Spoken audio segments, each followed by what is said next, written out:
Hi, everybody. Tonight we're going to talk about making permanent change, permanent positive change. And I'm going to show you 7 ways to make long-lasting permanent change.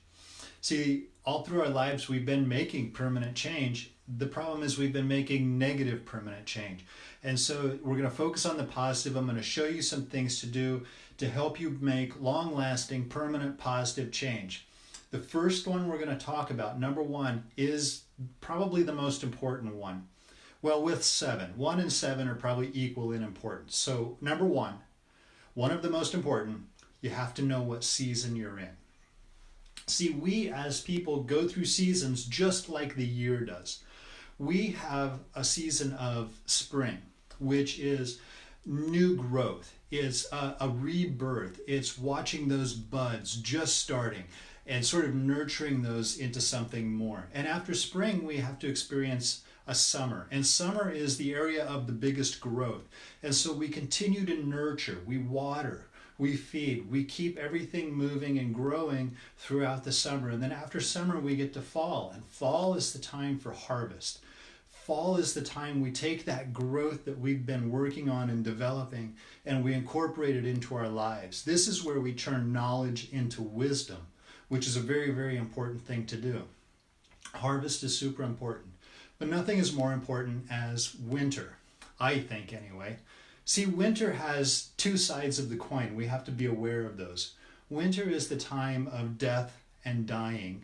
And I don't mean literal death and dying, although that might be part of our season, but I mean figuratively. It's about loss. It's about cutting something free, cutting something loose that has been part of our life that is toxic and no longer serving us, and letting that go. It's about loss.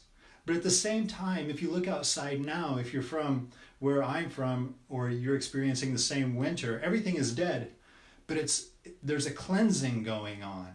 And this cleansing that's happening is preparing the earth for a rebirth. And the same happens with us. Whenever we go through loss, a death of some sort, a cutting free of whatever it is, it's a cleansing. We're preparing ourselves for a rebirth. Somewhere a slate is wiped clean.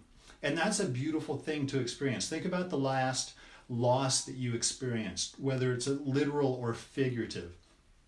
Somewhere in your life there was a slate that was wiped clean, making room for new birth that's going to come up in the spring then again. So our seasons work the same way. The difference is that our seasons, our life seasons, may or may not be like the year seasons. They may go in order, but they also may not go in order. We may stay in a season for a week, but we might also be in a season for 2 or 3 years. We have to be aware of that. Say, for example, we're in spring and we're planting the seeds for new growth. We know where we want to go and we start out on that path. But then out of the blue, unexpected, we experience a loss of some sort. So we have to jump from spring directly to winter.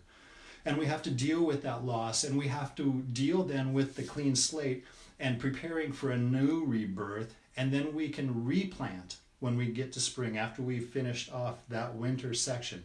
So you have to know what season you're in. In the very first live that I did, I talked about New Year's resolutions and why those work for us and why they most times don't work for us. And one of the important things is we might not be in the season for something new. When New Year's comes around and we make that resolution, we might very well be in the season of fall in our lives. Our life might need us to harvest something that we have been growing and developing and budding before we can think about planting something new. So know what season you're in. If you do the right thing at the wrong time, it's going to end up in pain. We all want a beautiful garden, but if you plant your garden in the middle of winter, you're not going to have a beautiful garden. Do the right thing at the right time. All right, so that's number 1. Number 2, understand your world. In other words, understand what triggers you. Understand what there is out there that you can grasp hold of. When we teach other people different things and when we try to influence others, we know what triggers them and we know what they can grasp a hold of and make tangible. We have to do the same thing for ourselves. Understand what your triggers are. Understand what you grasp hold of, and then grab a hold of that. You have to understand where you are. Number 3, find impact. And by impact, I mean leverage. Leverage is doing something when you don't want to do it at all. So if you want to go to the gym, you want to get healthy, but then you don't go to the gym because you really don't have time, you don't feel like it, you don't want to be sore the next day. That's because you don't have leverage. You don't have the thing that makes you do what you know you're supposed to do even though you don't want to do it. So there are 2 reasons why people will do anything. Only 2. 1, to minimize pain, and 2, to increase pleasure. That's it. Minimize pain and increase pleasure. The next time you're watching TV, pay attention to the commercials because they know this and they're going to market towards that. It's either minimizing pain or increasing pleasure. It doesn't matter what the product is. It's one of those 2 things. Those 2 things, when you get to the core of it, that's going to be your leverage. That's what's going to make you do what you don't want to do, but it's going to make you do it anyway. Number 4, interrupt the pattern. But there's a caveat to this because you have to interrupt the pattern when the pattern's happening. See, the patterns, the beliefs, the rituals that we have always had them. We've always had those. And our own patterns, beliefs, rituals, habits have led us to this very point where we are right now. It's led us here in this moment. So if you want to be in a different moment, if you want to change something, you have to change your patterns, your habits, and your rituals. But you have to interrupt what's doing. Otherwise, you'll go through the same cycle day in, day out, all the time, and you're going to end up with the same result and can't figure out why nothing's changing. It's because you haven't changed your rituals, your patterns, your habits. You would never discipline a child or a pet when they weren't doing anything wrong. That's why you have to interrupt in that moment of the pattern. Think about this. If your desire is to quit smoking, you're at work, and so after lunch, you grab your jacket, you grab your smokes and your lighter, and you head out the back door of the office to go have a cigarette. When you're done with the cigarette, you say to yourself, man, I really got to quit smoking. Next time I want a cigarette, I'm going to do this and this and this and this. Guess what? Next time you want a cigarette, you're not going to do this and this and this and this, because in your pattern, in your ritual, you are making the change not in the appropriate place. It's like this. Maybe this is easier to understand. If you have a dog and you let your dog off the leash and the dog starts to run, just takes off, and you holler for the dog and the dog just keeps running, and you holler again and the dog just keeps running, you holler a 3rd time, a 4th time, the dog is running. Eventually, the 5th, 6th, 7th time you holler, the dog is going to stop and start coming back to you. When the dog gets back to you, you cannot discipline the dog for running away because the dog is no longer running away. The dog isn't in that part of the pattern. The dog is in the part of the pattern where he's responding to your command. So when the dog gets back and you chew it out, the dog is thinking, well, hey, I responded when he called me, so now I'm getting chewed out. So the next time you let your dog off the leash, you can holler all you want to. That dog's not coming back. Because if he comes back, he's going to get disciplined. The same thing has happened for a child. The same thing happens for us. So if you want to interrupt the pattern in an effective manner, you have to do it in that very moment of the pattern. All right, number 5, you have to make it solvable. Whatever your problem is, you have to reword it so that it's solvable. And here's an example of this. How many times have you heard somebody say, why does this always happen to me? See, the brain then has to respond because we just asked it a question. Now, the brain is our primitive brain.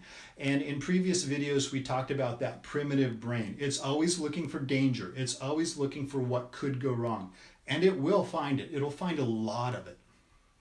So if we ask a question like that, why does this always happen to me? Our brain, who's always looking for what could go wrong, is going to respond accordingly. And it's going to say, because you're always an idiot, because you always do the wrong stuff.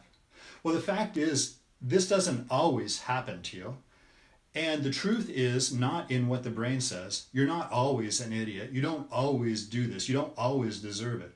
Let's change the question. If you change the question, you're going to get a different answer, and it's going to make the brain funnel its responses to give you something productive to work with.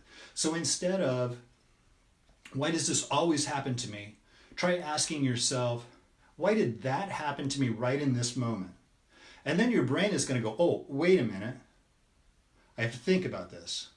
It's because you did this right before, and then you did this right before that. And that gave you that specific result. Change your question, you're going to get a different answer. You have to present it to yourself in a way that is solvable. A lot of times I'll hear somebody say, I'm never able to lose any weight.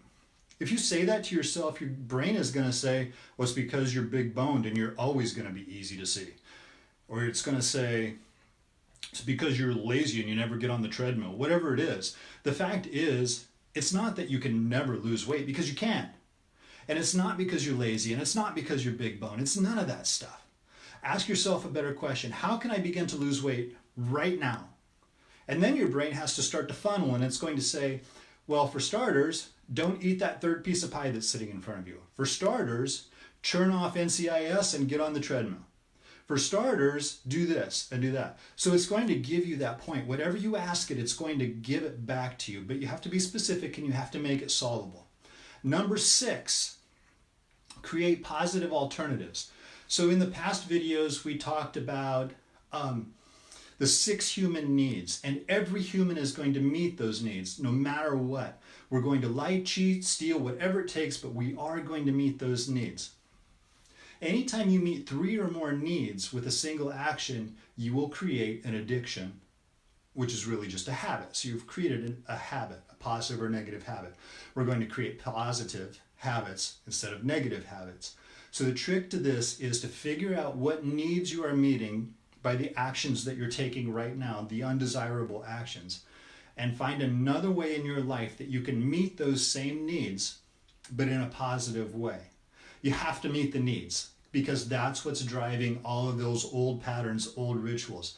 You have to interrupt it, create a positive alternative from it. And number 7, which is also equally important as number 1, right at the top of the list, practice, practice, practice, practice. And then practice some more, and practice some more, and practice some more.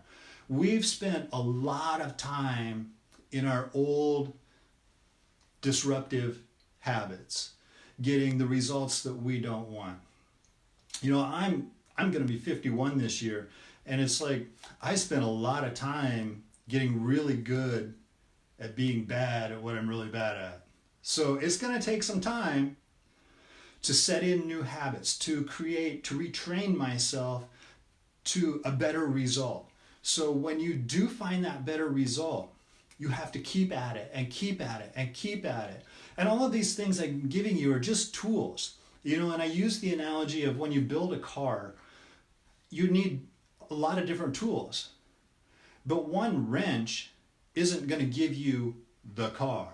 It's only a tool to give you a part of the car. And that's all this is. This is just a tool of something for you to use to kickstart you, to get you forward and get you moving in the right direction. Momentum is everything. Once you start moving towards that direction, you can keep falling, just keep falling forward, and it's going to be okay. So use those 7 practices, those 7 steps to create positive, lasting change in your life. I know you can do it. I love you guys. Thanks for watching. Have a great rest of your day.